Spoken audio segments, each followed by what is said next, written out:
che le donne sono il futuro di tempi bui e di tempi che sono sottosopra, e quindi è giusto riaffidare alla donna la sua centralità, le potenzialità della donna stessa, e da lì risorgere in tempi più belli.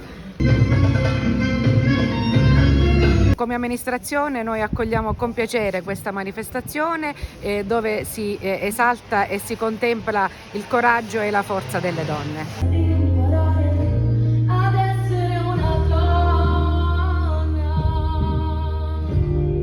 Vogliamo lanciare un messaggio, quello di fare gli auguri a tutte le donne, ma non solo oggi 8 marzo, noi siamo speciali tutti i giorni. Questo teatro diciamo che è un fiore all'occhiello della nostra comunità e quindi ci fregiamo di questo bel luogo dove noi ospitiamo le manifestazioni più importanti. Donne che hanno attraversato l'inferno, assi di smarrimento, nude, scoperte, le riconosci. Hanno brace negli occhi, la pelle calda, le mani chiuse a pugno, la bocca serrata, il cuore annerito.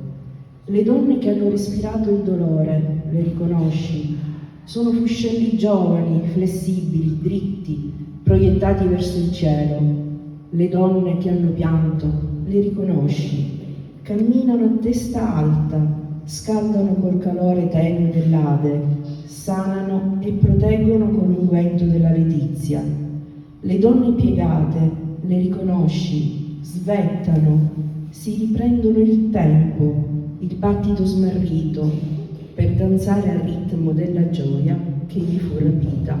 Solo nostro perché è molto bella, sensuale ed è esplicita per la tua visione della donna. Non bisogna mai smettere di sognare, nonostante tutto.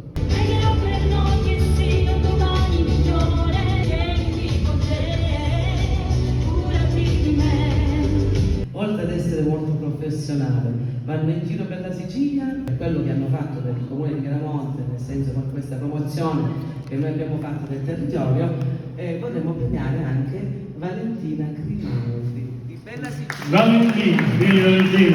Stasera abbiamo sentito delle storie meravigliose e ogni donna che ha avuto voce ha una storia speciale. Però posso aggiungere che grazie al mio lavoro, io sono una giornalista, ma sono anche presidente di un'associazione culturale che si chiama Vivo in Sicilia, ho avuto la fortuna finora, e spero di poter continuare su questa strada, di dare voce a donne meravigliose. E non è un caso se oggi siamo qui proprio grazie a delle donne, a Katia e a tutta l'associazione femminile 8 marzo che ci ha contattati, ci ha fatto venire qui. Noi giriamo per lavoro tutta la Sicilia e spesso andiamo anche fuori, ma spesso ci vuole un input, no? Per averci, ci sono così tante cose da fare e da seguire che non è facile poi individuare le occasioni giuste.